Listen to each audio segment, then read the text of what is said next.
Camilo, me acompaña el presidente de la Comisión de Feria.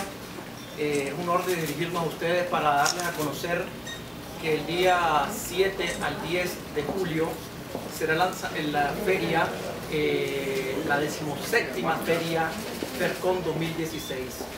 En dicha feria se llevará evento en el Centro de Convenciones Por Los Palmes.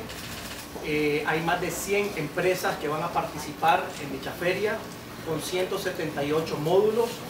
Consideramos que es la feria más grande que se ha hecho en Nicaragua, donde van a haber más de 10 empresas expositoras de equipo de maquinaria de construcción, donde se van a hacer también eventos de exposiciones de equipo.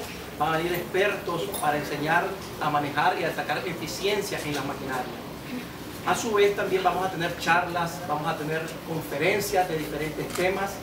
Va a haber una participación de empresas donde va a verse los diferentes tipos de materiales, tecnologías nuevas que vamos a tener en el sector de construcción.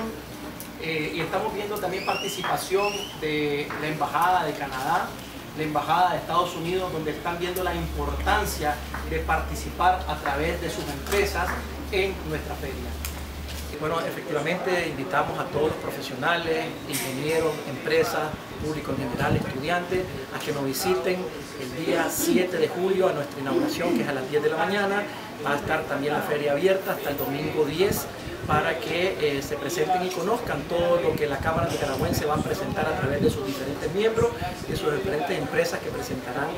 Cada día estamos innovando, cada día estamos creciendo y lo estamos demostrando con esta feria que van a conocer todos.